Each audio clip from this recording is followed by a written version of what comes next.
I'm at my 9 to 5 job and I just had to work 12 to 15 hours a day for 3 weeks straight. Motivation at an all-time low. Yet my client just asked me to create a 40-page PowerPoint in 3 days. In situations like these, there was 4 things that I used to hack my brain to create motivation within myself and push through these types of situations. And the first one is creating enemies. And I know many of you might be thinking like, oh, what about that I have no enemies thing floating around TikTok or wherever on the internet? But the thing is complete bullshit. There's a difference between having no enemies and having a ton of enemies and just pretending you have none. But leaving it at that, creating enemies creates motivation for you. For example, if you're trying to create a habit of not eating junk food, well, you need to motivate yourself to eat healthy. Many times, like when I'm walking around my house and there's bags of chips lying around that I didn't buy, but they're there anyways, there's sort of that draw, like, you know, it's drawing you there, and you have to create motivation or like willpower in yourself to not eat those things. And how create my enemies works is I'm sort of, every time I see that thing, I'm like, oh, the devil's trying to convince me to eat that food. That's the devil's food. And then, so it's like, if I ate it, I'm losing to the devil. Now, I'm not religious, but it's like sort of a thing that I made up in my mind. You could say whatever you want. But then, since I don't want to lose, then I just don't eat it. So it motivates me not to eat it. It motivates me to eat healthy. And the second mind hack that I used was thinking of the end result to motivate me to push through the whole process to get that end result. And this is actually something that Andrew Huberman talked about, that you can sort of take dopamine from the future, from that future potential outcome, the potential reward at the end, or the result, and then sort of distribute the dopamine to where you are now, and then use that to actually motivate you to reach the end goal. An example that I use for myself, it's sort of like, sometimes I'm not very motivated to exercise. Like after a sort of long day, I'm a little bit tired, but I need exercise anyway. So I go down there and I imagine like, oh, I literally visualize in my mind looking at the mirror, looking at myself like, oh, and thinking about how I look, like, oh, you know, look at those, you know, bigger muscles or more shredded. Then that'll create motivation to just do the exercise regardless of how you feel. And this third one is also from something that Andrew Huberman mentioned. It's thinking of the bad situation that you'd be, like the bad state, if you didn't do what you want to do.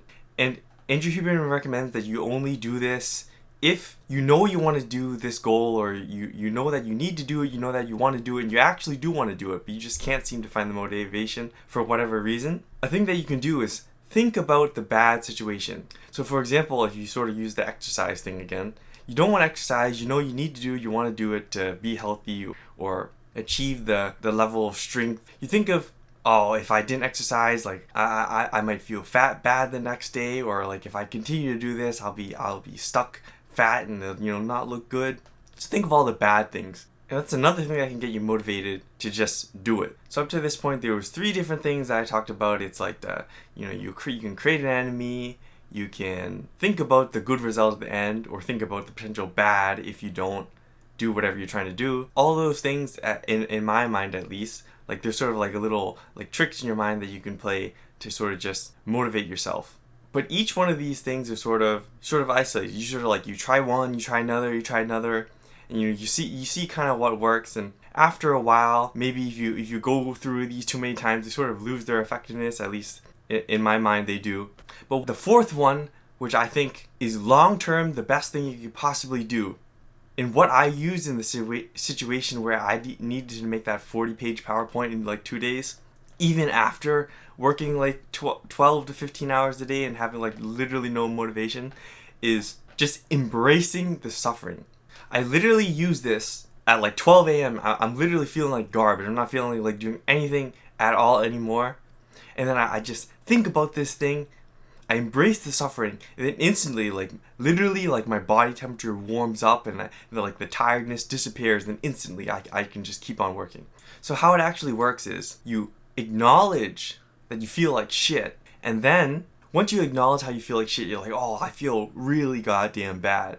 But then you think about that suffering, and you're like, this suffering is what's making me win. The suffering is what's making me win. All those people out there, those normal people, they want to be comfortable. They're not going to go through this suffering. But I'm willing to go through the suffering. I'm going to push through the suffering, which is going to get me ahead of them. And that instantly creates motivation within me. And then it's like, oh, I'm winning here. So like the more suffering that I have, the even more motivated I am. So it's almost like you change the bad situation and just flip it around. And then the worse that it is, the more motivated that you get. And this is something that I actually sort of got from David Goggins. And if you've ever heard of him, he's like probably one of the most expert people at doing what he doesn't want to do. So at 12 a.m., I thought about this. I thought about the suffering. I embraced it. And I flipped it into motivation instantly. My body temperature increased, like no joke, like it physically increased, and then my tiredness disappeared, and I was able to push through a couple more hours, complete those slides, and ready for the client. And I know some of you are probably thinking like, oh, 9 to 5, why are you doing that bullshit? But hey, the 9 to 5 has a time and its place, and I'm not really going to get into it here, but 9 to 5 has a time and its place. So those are the 4 things, 4 hacks that I use in my mind in nearly all situations where I'm feeling like I need some motivation.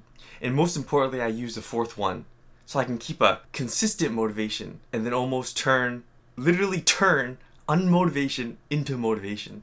But there's 3 more points that I want to make that you should keep in your mind so you know how this works and then how you can really create motivation in the long term and make sure this continues to keep working for you and you continue to be able to create motivation within yourself and not rely on anything else. And the first one is actually something from Andrew Tate. And it's not really a concept that Andrew Tate invented, but it's something that he says quite a bit in terms of motivation. Is that energy can't be created or destroyed. So you can actually think of your unmotivation like sort of like a negative energy. And then if you're able to take that negative energy and then flip it to like something positive, sort of like I did with the 4th hack, then you can instantly just create motivation from unmotivation. Like you take that negative energy and boom, it's positive energy. Another thing is that with creating motivation, you shouldn't rely on other people. And the reason why you shouldn't rely on other people is they're unreliable. The only person that really wants to help you is probably going to be yourself. And nobody else wants to help you more than yourself. You're also the one who's around yourself the most. Like obviously, you can't really like, I don't know, like where you're going to rip your head off and like, I don't understand.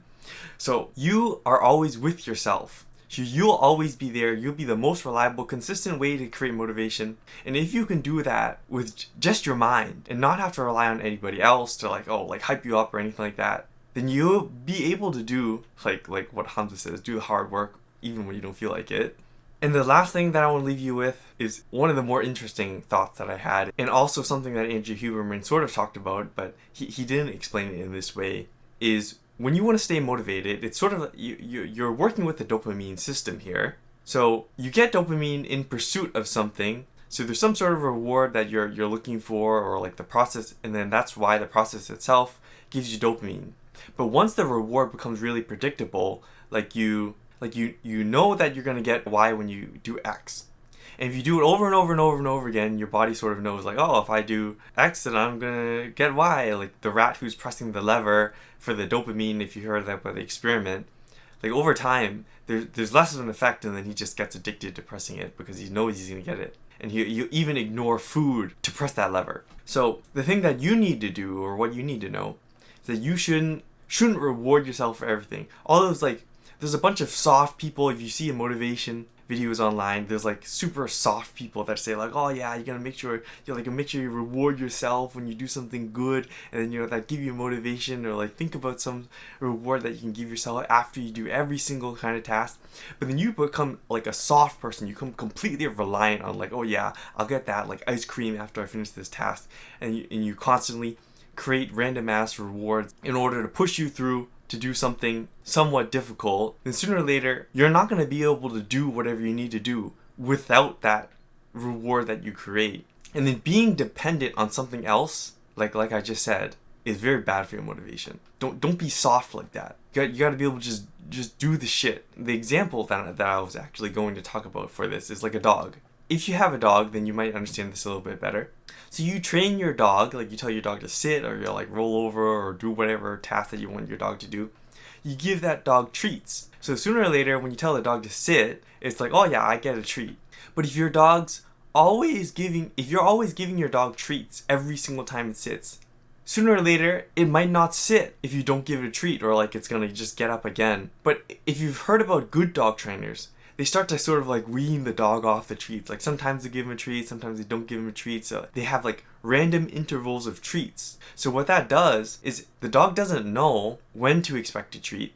So it keeps the effectiveness of the treat. Like it continues to get that dopamine, a good amount of dopamine when it's both getting the treat, of course, and then since it's sitting down to get the treat, it still gets that dopamine because it doesn't really expect it. It doesn't know whether it's going to come or not. So it's quite complex, but the brain still gives the dog dopamine to do the sitting if it's not sure that it gets the reward. But then if it knows it gets the reward, then it'll sort of like only give it dopamine if it got the reward, and then it doesn't really want to sit anymore. So how you should do this with yourself is like, think of yourself sort of like the dog. You should only reward yourself randomly. Just reward yourself randomly. Andrew Huberman talked about this, like I said, in a goals video that he made not too long ago. And the example that he gave is when he does something difficult, every once in a while he'll have like take a break and take a nice cup of coffee. Or sometimes he'll just keep pushing through. So he keeps it random, and that's what keeps that like cup of coffee still good, and also keeps him from being unmotivated, from continuously giving himself a known reward. And these mind hacks are a little bit making me sound like a masochist. And you should use these mind hacks too, but don't become a masochist. It's not good.